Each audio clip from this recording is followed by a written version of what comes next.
Dahil walang utak, walang plano. Dahil ang nasa utak, paano kulimbatin yung pera ng bansa. So maging responsable rin po tayo. Kasi ang nakikita ng iba na madalas na mamintas ay puro gobyerno lamang po. Lahat po tayo ay dapat na kumilos para dito. Hindi, ito kasi binabaha talaga dito.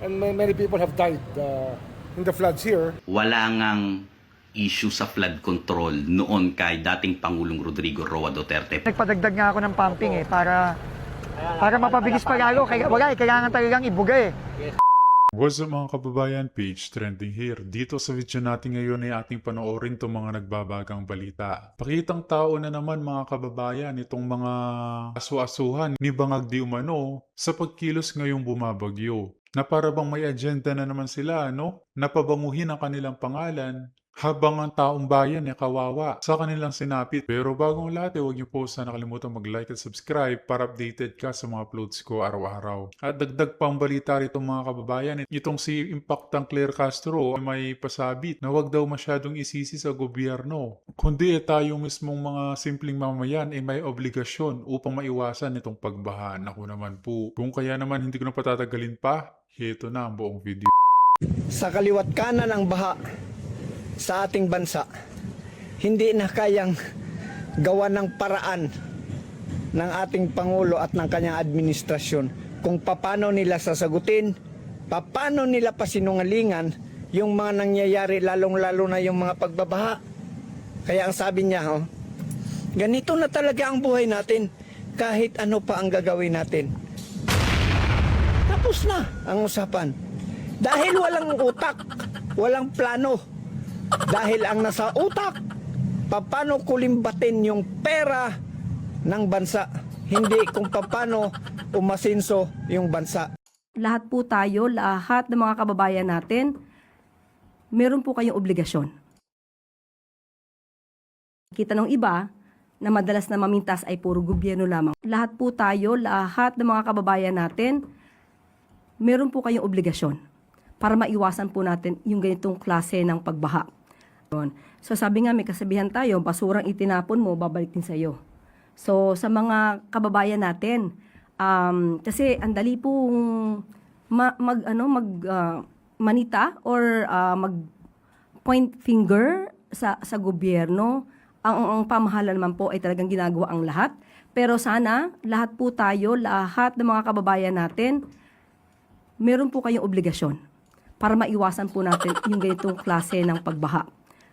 Marami po talagang basurang nakikita para nagbabara. Nung nakaraang taon may nakita po tayo sofa na nakaharang mismo sa daluyan ng tubig. Refrigerator. So maging responsable rin po tayo. Kasi ang nakikita ng iba na madalas na mamintas ay puro gobyerno lamang po. Lahat po tayo ay dapat na kumilos para dito. Maraming salamat po. Yung nakita natin in this flood control. No, it's really a question of a master plan being followed. And the contract documents supposedly containing provisions that they have to follow the master plan.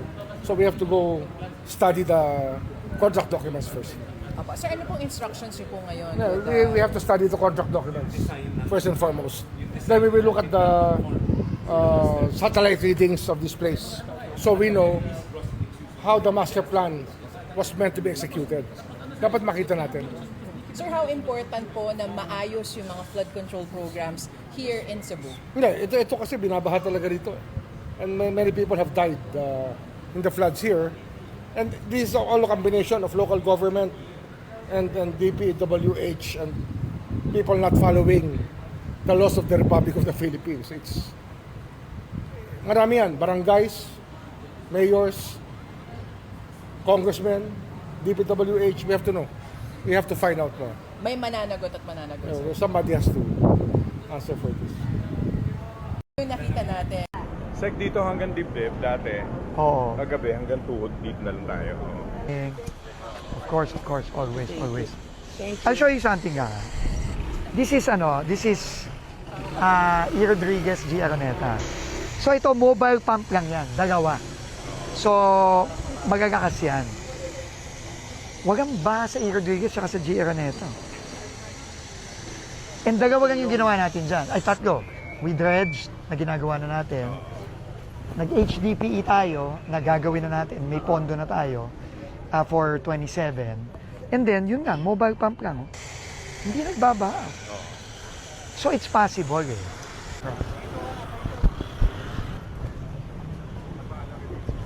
Boss, Hi, Mayor. Ito mo yung ginawa mo rito, oh. Ayan, oh. So, hindi maapaw ang tubig. Ang bilis nga nung flow. Bilis. So, hindi nagbaha dito, Kong? Hindi, ang Nung kagabi. nagbaha dito, doon sa may gitna. Ito, pati ito, binabaha to dati. Hindi, pinrogram mo nung huli punta natin dito. Oo. Ito dati Lalagyan mo ng Ito yung, pipe eh. Oh, ito malaki. yung, pero ito yung nagpalit na tayo ng culvert, di ba? Ito lang, itong bridge lang, boss. Ito, nag-ano tayo. So, nagtutuloy-tuloy na. Oo, tuloy Kasi na. dati Gusto mo to. ang bagal eh. Ganda ng flow. Oh, kita mo. Kumusta yung lalim ng baha dito? Malali po, pero ngayon po, Sek, ang laki ng ibinaba, ang laki ng improvement. Medyo mabilis po siya mawala ngayon. Dati po, Tuloy-tuloy. hanggang dibdib po yan, ilalim na yan. Gano'ng kabilis na wala? Mabilis naman po, Sek, lalo na nung may pumping na tayo ulit. Na nagpadagdag nga ako ng pumping eh, para Kaya, mapabilis pa lalo. Wala eh, kailangan talagang ibuga eh. Yes po, Sek, ako. Ang natatakot lang ako, mataas na yung Sapote River eh. So Pero kailangan. ngayon, Sek, napakalaking bagay, laki, bilis mawala. Sige, magtatayo pa tayo ng pumping station sa ilalim nito eh. Malaking salamat po, Sek. Oo, para tuloy-tuloy tayo. So, DE, yun nga, dredge, HDPE, pumping station. Ang problema lang natin dito, may dagdag tayo dito, kasi dito, pag nag-high tide, magbabackflow yung tubig. Mapupuno ka agad to. So, kailangan natin ng floodgate. Tay, kumusta ka? Nick, bumagi lang ako para i-check eh. O kumusta tayo nung malakas ang ulan? Okay naman po. Ha? Hindi na siya nagbaba. Dito? Hindi na umaapaw. Hindi na umapaw tong ano. Nakita ko nga malalim eh. Last year na tag-ulan. Hanggang saan dito? Hanggang saan tubig, Manong?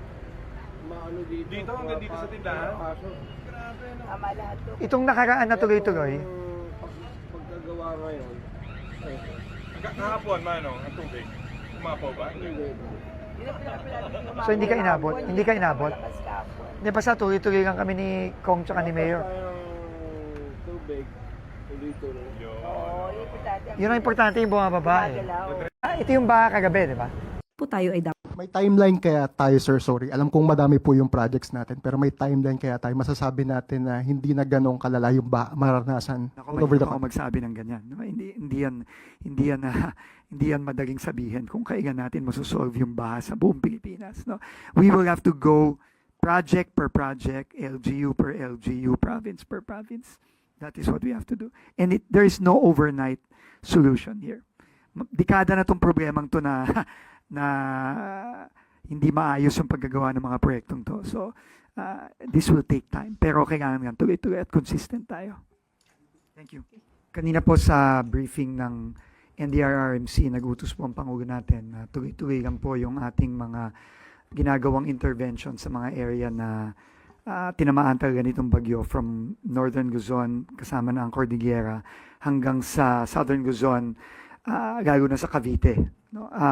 So tuloy-tuloy po tayo, yung mga tao natin on the ground, tuloy-tuloy sa ginagawa nating declogging ng mga waterways, pati na rin yung mga drainages natin. At the same time, sinisigurado lang natin na yung mga pumping stations natin, lalo na sa Metro Manila, umaandar.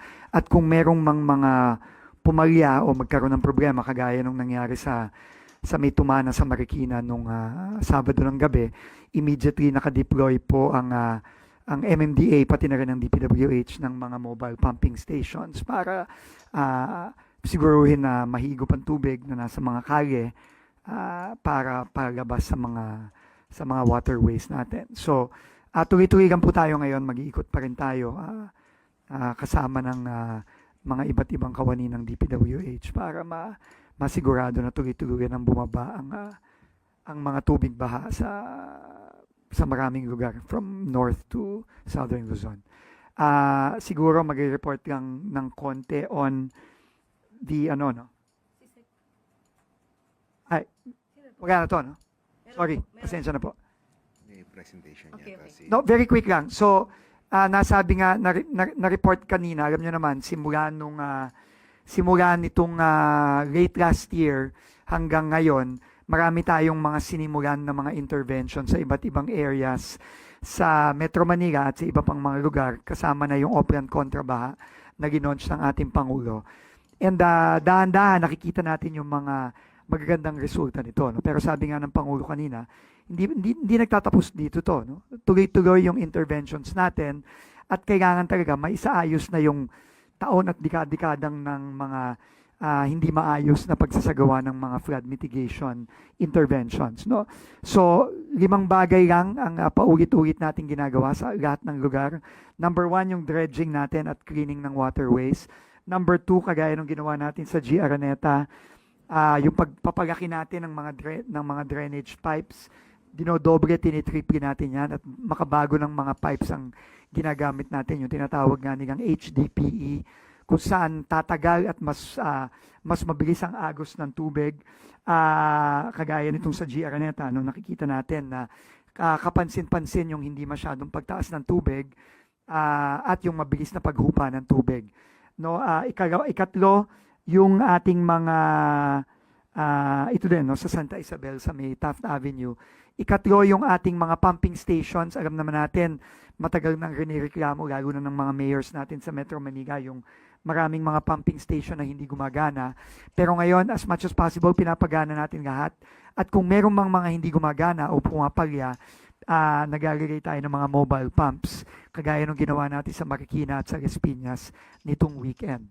And finally, no, yung paglilinis natin at tuloy-tuloy na paglilinis natin ng basura, no, na nakikipagtulungan tayo sa MMDA at sa ating mga mayors na linisin yung basura. Yun talaga, kung magagawa lang natin yun, paulit-ulit sa lahat ng lugar, tingin ko makakakita talaga tayo ng mga improvements sa iba pang mga lugar. So, tuloy-tuloy lang tayo. And ngayon, napapasok na ang 2027 budget na isusumite. Magkakaroon na tayo ng mga flood management at flood mitigation projects sa 2027 budget. At nakafocus tayo dito sa mga iba't ibang interventions na ito. So, yun lang muna and magbibigyan na kami ng mga reports pa in the coming days. Thank you. Next presentation, Secretary Rex Gatchalian. Yeah, mabilis lang, nabasadahan na rin to. Can we move on to the first slide?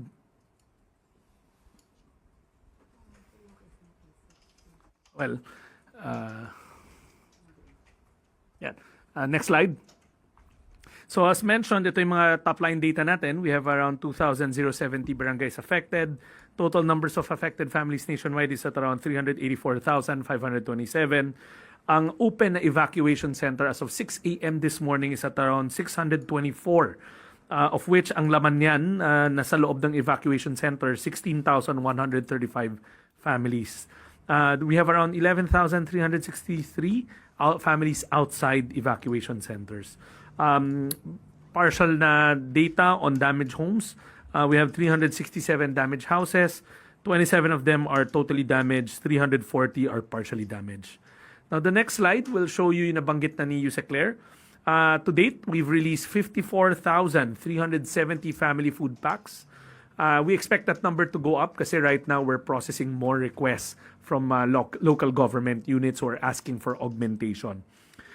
Family food packs, ready-to-eat family food packs stands at around 2,722. And then we've already processed around close to 1 million pesos worth of financial assistance, lalong-lalo na dun sa mga namatayan because of landslides up north in Cordillera. The total cost of humanitarian assistance stands at 39.375. The next slide will show you the preparedness of the country. Lagi kasing tinatanong kung handa pa ba tayo.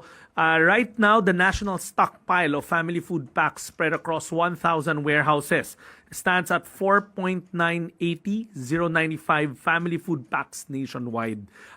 Kahapon, before the storm hit, that was around 5.1 million. So we're ready. This is the largest stockpile the country has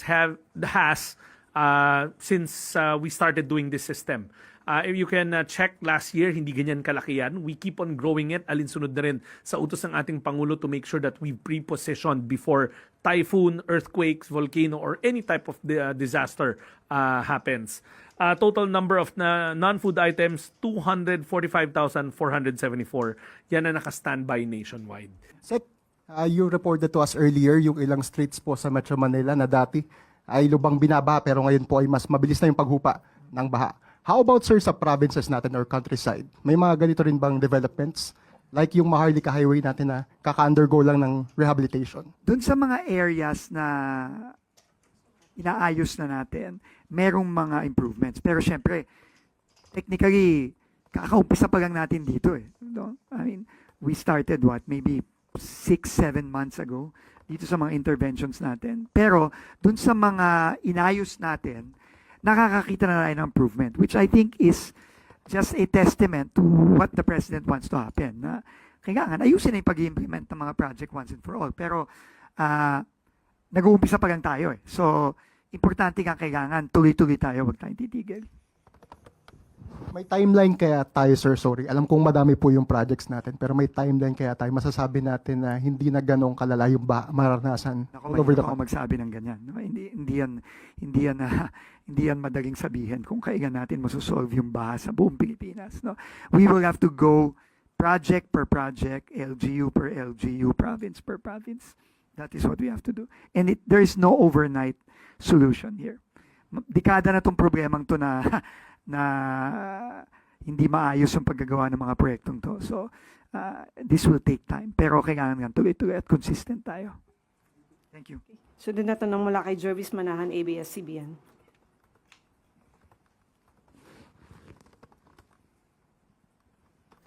Sec, magtatanong lang po kami ng update kung may assessment na doon sa Forbes Park Wall na gumuho at nag-cause ng traffic sa EDSA. Clearly, hindi maayos yung paggagawa ng perimeter wall ng North Forbes Park.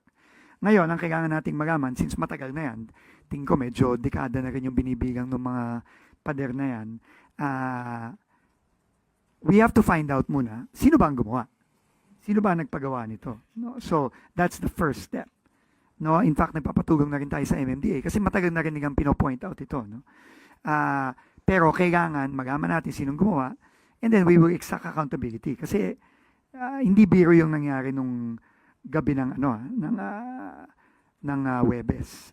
No? Umaga ng Webes, no? Na buti na lang walang naglalakad doon, kung hindi may disgrasyang mangyari doon. So and number 2, we have to decide kung anong gagawin na doon. Gigibain na ba 'yon ng safely? So makikipag-coordinate tayo sa LGU at sa MMDA kung anong gagawin natin doon. Pero definitely, kailangan ayusin na yun. Yung remaining segments daw po kasi parang hindi na rin masyadong safe. So, wala It looks like, nung nandun kami ni General Torre nung Saturday night, talagang medyo may problema na. So, in fact, nagpapagagay na kami ng doon eh. Nagpatulong na kami sa MMDA para magagay na ng barrier doon para wag nang daanan ng mga tao kasi delikado. Yes, sir. Thank you. Okay, sunod na tanong mula kay Ivy Reyes, Billionaire News. Hi, Sec Vince. Kamusta na po yung flood control projects sa Bulacan, especially yung mga natenga na either ghost or substandard? Naituloy na po ba or itutuloy anytime? Yung sa Kalumpit, tinutuloy na natin. Yung sa ibang parte, like Hagono, hindi pa. Kasi nga, undergoing investigation and kasama to sa mga kasong fina-file sa Ombudsman. So, pupunta ako ng Bulacan in the next few days para i-check yung sa Kalumpit. Meron tayong 3 ongoing doon na sinasara natin sa Barangays Bulusan, Frances at Quezon. No? So, i-check natin yun. No? Sunod na tanong mula kay Mads Moratillo, Net25. Hi, sir. Sir, sa Cavite, nung kasagsagan ng habagat, maraming lugar yung binaha. Like yung part ng Kawit, Imus, Bacoor. Matagal na po, dekada ng problema yon. May initiative na po ba yung DPWH to help para matapos na yung problema ng mga taga Cavite? Right now, mag-uumpisa pa lang tayo ng mga interventions natin sa Cavite. Ang Kawit, Noveleta, Bacoor, yan talaga ang catch basin na pinupuntahan ng daloy ng tubig mula sa mga bundok ng Cavite. No? So, kailangan talaga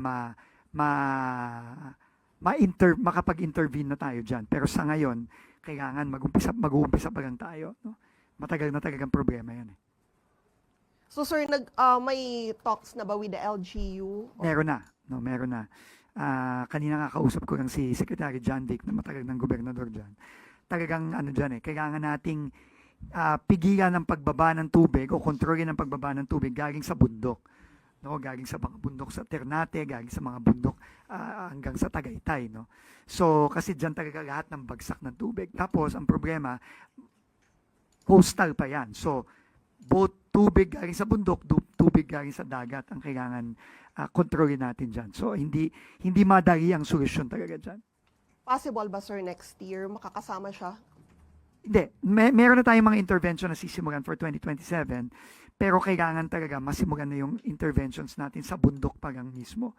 Kasi mahirap pagka bumagsak na yung tubig, too late na. Kailangan sa bundok pa lang nasasalunan natin. Government going to do an audit kung alin yung mga nag-work, alin yung mga palpak, and the second part of that question is, are we going to hold local government officials accountable? Una, yung audit tuloy-tuloy naman yan. No? Yung pag-assess natin tuloy-tuloy. Pero kailangan sabayan din natin ng mga pagsasaayos. No? I think that is the most critical. Kasi kung hindi, every time na umulan at bumagyo, nandito tayo. So we have to really correct what has been. Kung may makita tayong kamalian, kakulangan, kailangan ayusin natin, kailangan i-correct natin. Ngayon, yung accountability ng local government units, again, that needs to be left up to our law enforcement agencies. No? To me, ang nakita ko lang is, kapag ang local government tsaka ang national government nagtutulungan, nag-uusap, nagko-coordinate, maayos yung nangyayari. Makikita natin yan ngayon, halimbawa, sa Navotas, no? Kapansin-pansin na halos hindi nagbaha sa Navotas ngayon despite the heavy rains. And yet in previous years, Navotas ang talagang binaba kasi hindi lang yung ulan yan, yung tubig dagat na pumapasok sa loob ng Navotas. Pero dahil sa pagtutulungan namin ni Mayor John Ray at ni Kong Toby Chanco these past few months, na sara natin yung mga gaps, napagana natin yung mga floodgates tsaka yung mga pumping stations, kita kagad ng mga taga-Navotas ang epekto nun. So, importante lang yun. No? So, yung accountability, we will have to leave that up to the ombudsman. Sir, may patanong lang po sa kasama ko. May matagal ng push to build the spillway ng Laguna de Bay to Manila Bay. Bakit daw po hindi pa ito nasisimulan? Or what's getting in the way of that? Alam ko, dinidiscuss pa yan with the affected municipalities and LGUs. No, kasi yan, mahaba ang dadaanan yan from Laguan. I think dadaan yan ng Muntinlupa, Parañaque, some parts of Cavite, dire-diretso na yan papuntang Manila Bay. No? So, I think that is the issue there. No? There's some question from local government units. But this is something that's important, but this is something that we will need the cooperation of the local government units. Ang yabang ni Congressman Sandro Marcos May padrama effect pa nang umalis kami sa Malacanang, tumingin sa akin yung aking tatay. Parang drama lang no? At nagsabi, parang papatayin na nila ako, anak. Ano yan, pelikula? Alam mo, Sandro Marcos, ang pagkakamali doon ay ito. Kayo ang pumunta sa Davao. Ha? Tandaan nyo yan. May pamano-mano ka pa kay Vice President Sara Duterte. Kayo na yung nakatira doon sa Davao. Kailan ang pagkakataon na si Vice President Sara Duterte ang pumunta sa inyo sa Ilocos Norte para magmakaawa na gawin siyang Vice Presidente? In fact, in one press conference, sinabi ni Vice President, o Martin, ikaw na mag-Vice President, susuporta ako sa inyo. Oh, di ba? Hanapin niyo yung clip na yan. In-offer kay Martin Romualdez ang Vice Presidency. Pero iba pala iniisip nila. Gusto nilang mag-Vice President si Sara Duterte para hindi ito maging Pangulo. Sisirain nila para hindi maging Pangulo. Di ba? At that time, Marcos